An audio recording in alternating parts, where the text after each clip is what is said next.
नाही, त्याच्या माझ्या अगोदरच सकाळी मी भेटल्यावरच सांगितलं की आपके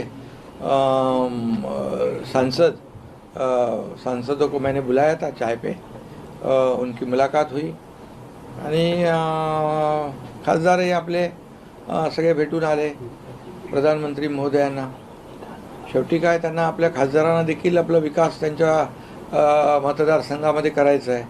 त्यामुळे राज्य आणि केंद्र सरकारचा पाठबळ पाहिजेच आणि त्यामुळे हे भेटही त्यांची चांगली झाली खासदारांची. नवीन खासदारांच्या संदर्भात काही चर्चा झाली का? नवीन खासदार आता एनडीएत, आता नवीन आणि जुने सगळे एकत्र झाले आणि एनडीएची ताकद वाढली, प्रधानमंत्री मोदीजींची ताकद वाढली. आता एक सातत्याने जंतर मंतरवर आंदोलनाच्या अनुषंगाने अमित शहांचा राजीनामा मागितला जातोय विरोधी पक्षांकडून. संसदेत त्यामुळे चर्चा होऊ शकत नाही. खरं म्हणजे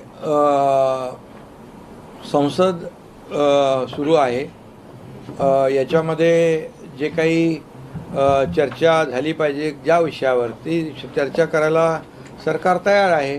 सरकार तयार असताना देखील चर्चा होत नाही, हे दुर्दैव आहे. आणि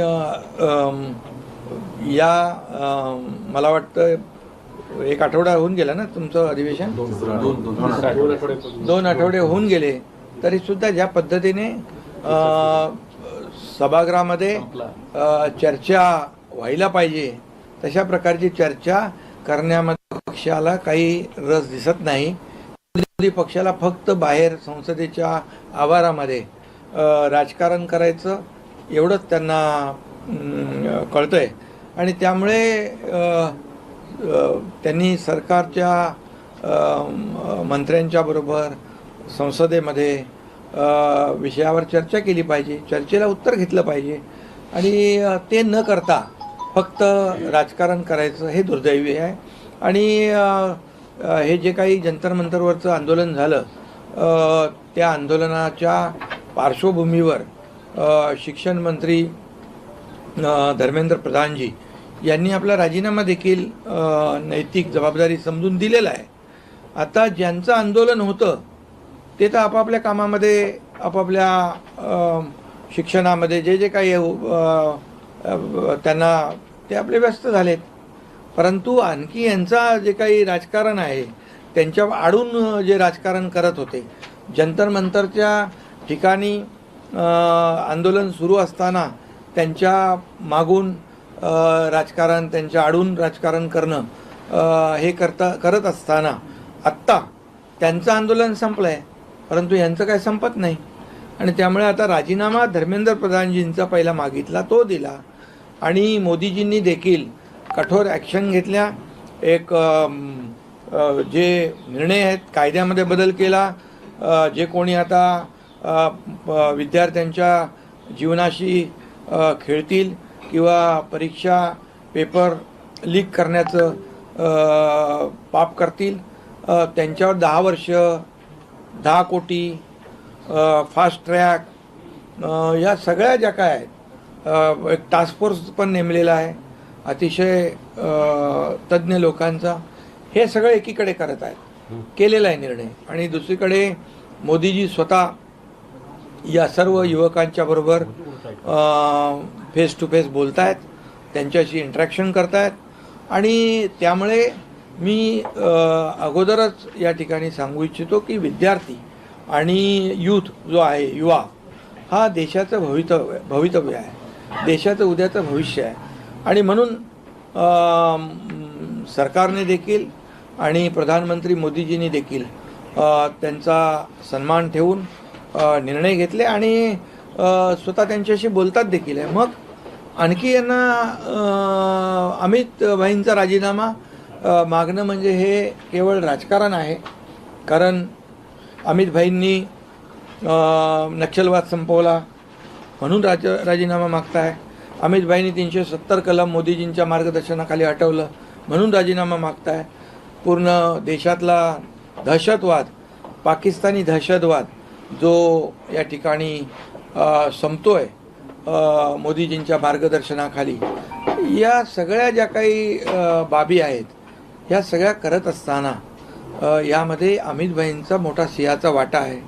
सहकारिता ते त्यांचं ते अगदी तो मंत्र समृद्धी आणि प्रत्येक सर्वसामान्य कुटुंबापर्यंत सहकाराचं जाळं पसरवण्याचं काम त्यांनी केलं आणि खऱ्या अर्थाने दहशतवाद संपवण्याचं काम ते करतायत आणि म्हणून त्यांचा राजीनामा मागताय.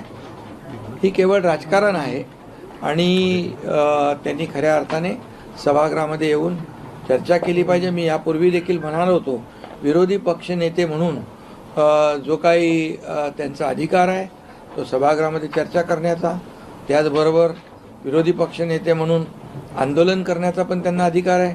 परंतु जंतर मंतरला आंदोलन न करता पंतप्रधान मोदीजींच्या निवासाच्या बाहेर आंदोलन करणं हे पण एक मोठं षडयंत्र होतं आणि म्हणून फक्त राजकीय स्टंट न करता या ठिकाणी पॉझिटिव्ह सकारात्मक चर्चा केली पाहिजे. आणि अमित भाईंचा राजीनामा मागणं म्हणजे एक प्रकारचं निव्वळ राजकारण आहे. याच्यामध्ये एकच मी सांगतो, हाती काय एक म्हण आहे ना, हाती चले बजार, बाकी पुढचं मी काय बोलत नाही. पण सर, याच्यामध्ये काँग्रेस पक्षाचा असो, शिवसेना उद्धव बाळासाहेब ठाकरे पक्षाचा असो, थेट आरोप आहे की विद्यार्थ्यांना मारहाण करण्यामध्ये अमित शहानी आदेश दिला. त्या मारहाणीच्या प्रश्नावरती उत्तर द्या.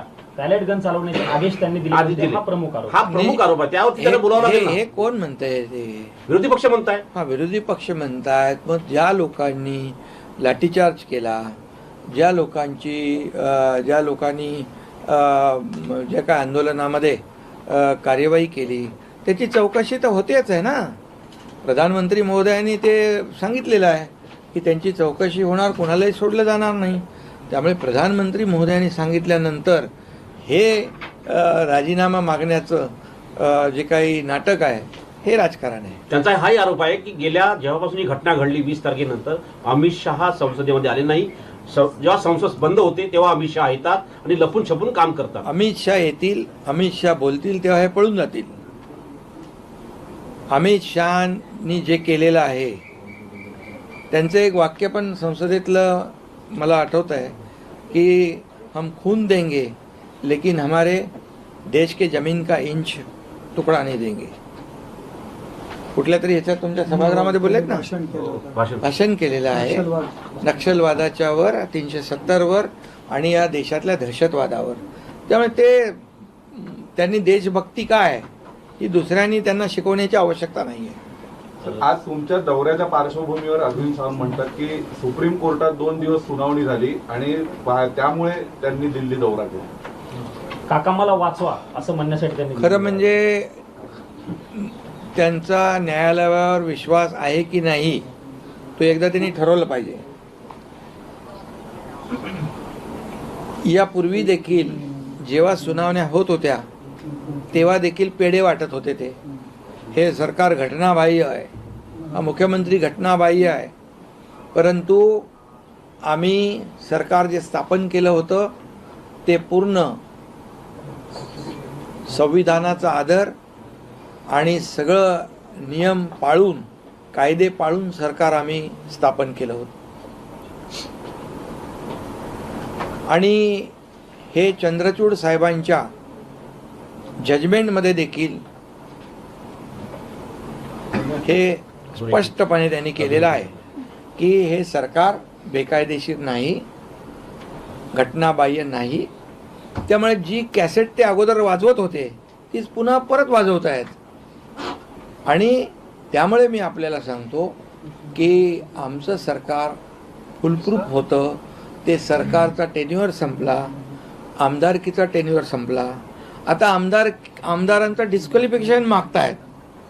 हे कुठल्या काय म्हणतात, मूर्खाचं नाही मी म्हणत, परंतु कुठल्या काळात वावरतायत.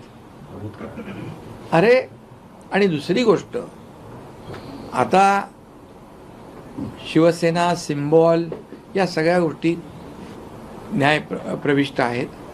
आणि ज्यावेळेस चंद्रचूड साहेबांनी निकाल दिल्यानंतर हेच लोक म्हणाले होते आम्ही आता जनतेच्या न्यायालयात जाऊ आणि आम्हाला जनता न्याय देईल. काय परिस्थिती आहे त्यांची? शिवसेनेचे 60 आमदार निवडून आलेत. जनतेने पूर्णपणे आम्हाला आशीर्वाद दिला, जनतेने पाठिंबा दिला आणि जे आरोप करत होते त्यांचे किती निवडून आले? विरोधी पक्ष नेता होणे इतके पण नाही आले. त्यामुळे जनतेच्या न्यायालयात देखील आम्हाला जनतेने स्वीकारलं, आशीर्वाद दिलेले आहेत. आमचा न्यायदेवतेवर विश्वास आहे. हे प्रकरण न्यायप्रविष्ट असल्यामुळे मी जास्त याच्यात खोलात जाऊ इच्छित नाही. न्यायव्यवस्थेवरती बिलकुल. जेव्हा म्हणजे त्यांच्या बाजूने निकाल लागला तर ते चांगलं म्हणतात. निवडणूक आयोग, कोर्ट, EVM आणि त्यांच्या विरोधात गेल्याबरोबर ते त्या निवडणूक आयोग असू द्या, हायकोर्ट असू द्या, सुप्रीम कोर्ट असू द्या, EVM असू द्या, मीडिया असू द्या, तुमच्यावर पण. आणि त्यामुळे ते काय ठरलेलं आहे. पण आम्ही लोकशाही मानणारे लोक आहोत. लोकशाहीचा चौथा स्तंभ तुम्ही आहात, तुम्हालाही मानतो आम्ही. तुमच्या लोकांना पण जेलमध्ये टाकलेलं आहे, तुम्हाला आठवते की नाही त्या लोकांनी? त्यामुळे मला याच्यापेक्षा जास्त काय सांगण्याची आवश्यकता नाही. घटना दुरुस्ती पंतप्रधानांची सोबत बैठक झाली, त्या बैठकीमध्ये चर्चा आहे की केंद्रीय मंत्रिमंडळाच्या विस्ताराने काही चर्चा झालेली आहे. काही चर्चा झाली का त्या विषयाने? कारण की आता तुमच्यासोबत 6 खासदार पुन्हा अतिरिक्त जुळलेले आहेत. बघा, आमची शिवसेना बाळासाहेबांची विचारधारा, आनंद दिघे साहेबांची विचारधारा घेऊन पुढे जाणारी आहे. त्यामुळे आमची युती ही वैचारिक युती आहे आणि आम्ही बार्गेनिंग करणारे लोक नाही आहोत. हे आम्हाला द्या, ते आम्हाला द्या, असं कधी आमची मागणी नसते, नसणार आहे. मोदीजी NDAचे प्रमुख आहेत. योग्य तो निर्णय घेण्याला ते सक्षम आहेत. त्यामुळे जो काही निर्णय घेतील तो देश हिताचा आणि NDAच्या हिताचा घेतील. तर डिलिमिटेशन संदर्भात घटना दुरुस्ती होऊ शकते आणि यापूर्वी सुद्धा NDA सरकारने GSTची घटना दुरुस्ती केली होती 2/3 बहुमत नसताना. आता पण अशा स्वरूपाची घटना दुरुस्ती होऊ शकते असं वाटतंय. NDAकडे येतील 2/3 खासदार. खरं म्हणजे महिला आरक्षण हे एक महत्त्वाचं जे आरक्षण आणि विधेयक याला सगळ्यांनीच मान्यता दिली पाहिजे. कारण लाडक्या बहिणी ज्या आहेत त्यांच्याशी वाद घातला की महाराष्ट्रामध्ये 2024ला काय झालं आहे आपल्याला माहीत आहे. त्यामुळे महिला आरक्षण असेल आणि आता मतदारसंघ 24-25 लाखाचे आहेत. त्यांचं भौगोलिक क्षेत्र तुमचा किती आहे?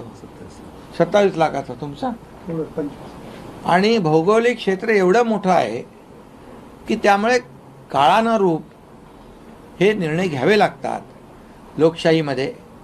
त्यामुळे हे याच्याकडे राजकीय हेतूने न बघता एक सर्वसामान्य मतदारसंघातल्या लोकांना न्याय देण्यासाठी हा विषय महत्त्वाचा आहे. त्याला सगळ्यांनी सहकार्य केलं पाहिजे. काल मनोज जरांगे पाटील यांनी पत्रकार परिषद घेतली. ती पत्रकार परिषद तुम्ही बघितली असेल. गंभीर आरोप त्यांच्याकडनं केले गेले. तुमच्याबद्दल ते वारंवार चांगलं बोलताना यापूर्वी बघायला मिळायचे. मात्र तुम्ही डबल गेम करता, तुमचा पक्ष डबल गेम करतो असं म्हणत पक्षावर याच्या बाबतीत मी काल माझी प्रतिक्रिया दिलेली आहे आणि त्याचा झालेला गैरसमज तोही लवकरच दूर होईल. तर तुमच्यासोबत 6 खासदार आले, विकासाच्या मुद्द्यावर 6 खासदार सोबत आले होते. त्यांच्या लोकसभा मतदारसंघामध्ये आल्यानंतर काही विकास कामं सुरू झाले? हो, झाले, बिलकुल झाले. तुम्ही त्या खासदारांनाच विचारलं पाहिजे.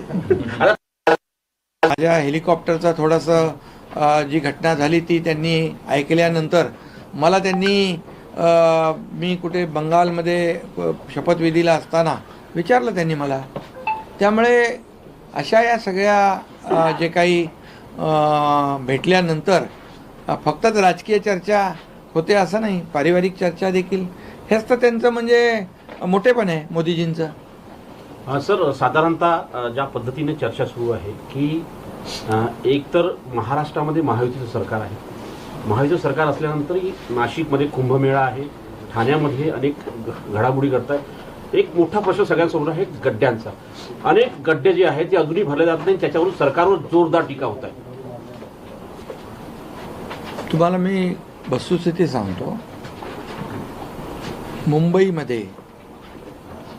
ही आपली म्हणजे आर्थिक राजधानी आहे आणि मुंबई जागतिक शहर आहे. सर्व जगभरातले लोक येतात.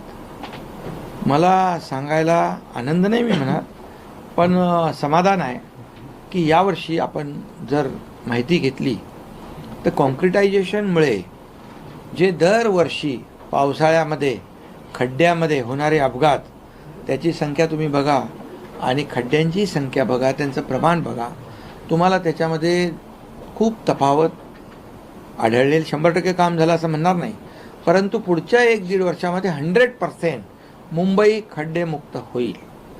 ठाणे शहरामध्ये देखील आपल्याला मी सांगू इच्छितो की ठाण्यामध्ये देखील मोठ्या प्रमाणावर रस्त्यांची कामं सुरू आहेत. MMRमध्ये देखील रस्ते सुस्थितीत आणण्याचं काम या ठिकाणी त्या महापालिका करतायत.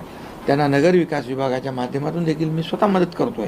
त्यामुळे खड्डेमुक्त शहर हे होणं ही आमची जबाबदारी आहे. करणं आमची जबाबदारी नाशिकमध्ये आहे. 7 मृत्यू झाले सर. आणि नाशिकच्या याच्या दृष्टिकोनातून दुर्दैवी आहे. देशाचं लक्ष लागलंय कुंभमेळ्यामुळे. कुंभमेळा नाही, अपघातामध्ये मृत्यू होणे ही दुर्दैवी बाब आहे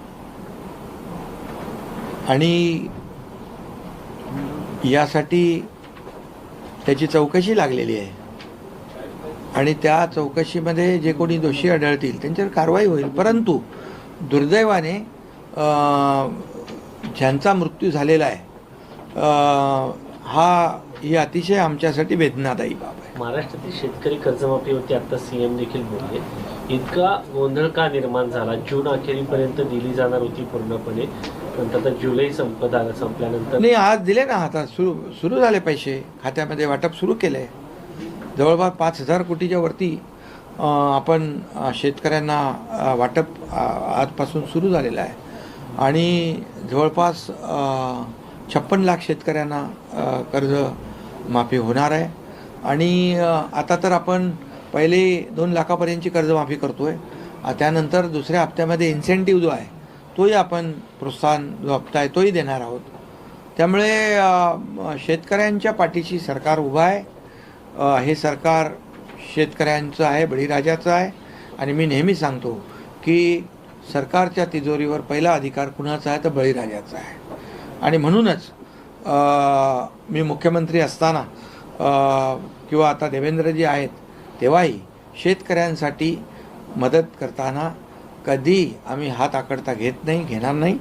कारण जसं केंद्राचे 6,000 रुपये शेतकऱ्यांना दरवर्षी दिले जात होते, तसे आम्ही राज्य सरकारने देखील 6,000 रुपये देण्याचा निर्णय घेतला आणि तोही सुरू आहे.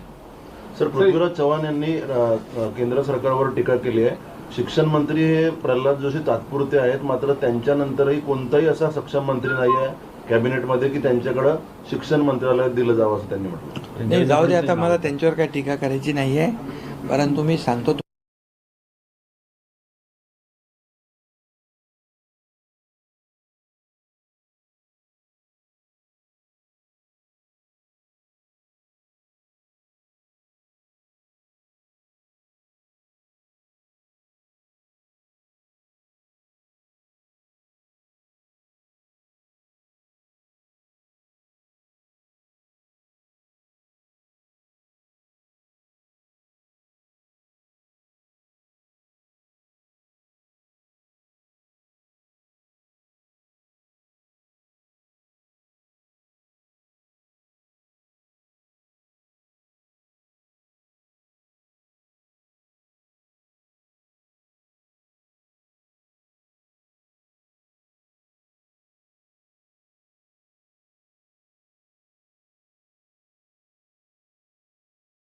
कारण सरकारमध्ये आले होते त्याबद्दल काही चर्चा झाली का? नाही, त्याच्या माझ्या अगोदरच सकाळी मी भेटल्यावरच सांगितलं की आपके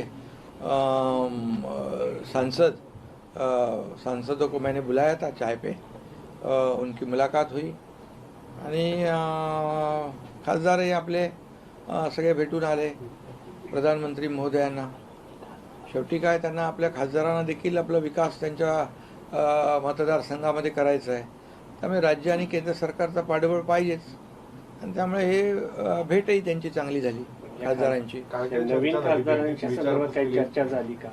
नवीन खासदार आता एनडीएत आता नवीन आणि जुने हे सगळे एकत्र झाले आणि एनडीएची ताकद वाढली, प्रधानमंत्री मोदीजींची ताकद वाढली. तर आता एक सातत्याने जंतर मंतरवर आंदोलनाच्या अनुषंगाने अमित शहांचा राजीनामा मागितला जातोय विरोधी पक्षांकडून. संसदेत त्यामुळे चर्चा होऊ शकत नाही. खरं म्हणजे संसद सुरू आहे, याच्यामध्ये जे काही चर्चा झाली पाहिजे ज्या विषयावर ती चर्चा करायला सरकार तयार आहे. सरकार तयार असताना देखील चर्चा होत नाही, हे दुर्दैव आहे. आणि मला वाटतं एक आठवडा होऊन गेला ना तुमचं अधिवेशन, 2 आठवडे होऊन गेले तरीसुद्धा ज्या पद्धतीने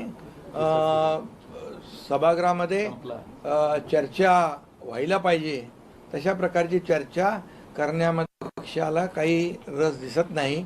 विरोधी पक्षाला फक्त बाहेर संसदेच्या आवारामध्ये राजकारण करायचं एवढंच त्यांना कळतंय आणि त्यामुळे त्यांनी सरकारच्या मंत्र्यांच्या बरोबर संसदेमध्ये विषयावर चर्चा केली पाहिजे, चर्चेला उत्तर घेतलं पाहिजे आणि ते न करता फक्त राजकारण करायचं हे दुर्दैवी आहे. आणि हे जे काही जंतर मंतरवरचं आंदोलन झालं त्या आंदोलनाच्या पार्श्वभूमीवर शिक्षण मंत्री धर्मेंद्र प्रधानजी यांनी आपला राजीनामा देखील नैतिक जबाबदारी समजून दिलेला आहे. आता ज्यांचं आंदोलन होतं ते तर आपापल्या कामामध्ये आपापल्या शिक्षणामध्ये जे काही त्यांना ते आपले व्यस्त झालेत. परंतु आणखी यांचा जे काही राजकारण आहे त्यांच्या आडून जे राजकारण करत होते, जंतर मंतरच्या ठिकाणी आंदोलन सुरू असताना त्यांच्या मागून राजकारण, त्यांच्या आडून राजकारण करणं हे करत असताना आत्ता त्यांचं आंदोलन संपलं आहे परंतु यांचं काय संपत नाही. आणि त्यामुळे आता राजीनामा धर्मेंद्र प्रधानजींचा पहिला मागितला, तो दिला आणि मोदीजींनी देखील कठोर ॲक्शन घेतल्या. एक जे निर्णय आहेत कायद्यामध्ये बदल केला. जे कोणी आता विद्यार्थ्यांच्या जीवनाशी खेळतील किंवा परीक्षा पेपर लीक करण्याचं पाप करतील त्यांच्यावर 10 वर्ष, 10 कोटी, फास्ट ट्रॅक या सगळ्या ज्या काय आहेत, एक टास्क फोर्स पण नेमलेला आहे अतिशय तज्ज्ञ लोकांचा. हे सगळं एकीकडे करत आहेत, केलेला आहे निर्णय. आणि दुसरीकडे मोदीजी स्वतः हमारे भाग गए सके. देखिए अमित भाई ये डरने वालों से नहीं है. उन्होंने उनका काम सिद्ध करके दिखाया है. इस देश में, कश्मीर में लाल चौक में तिरंगा फहराने की हिम्मत कोई नहीं करता था. प्रधानमंत्री मोदी जी के नेतृत्व में अमित भाई ने वो करके दिखाया. आज हमारा तिरंगा वहाँ अभिमान से वहाँ पर फहराने का काम लोग करते हैं. 370 कलम हटाने का काम अमित भाई ने किया मोदी जी के नेतृत्व में. देश का नक्सलवाद ख़त्म करने का काम किया है, देश का आतंकवाद खत्म करने का काम किया है. तो ये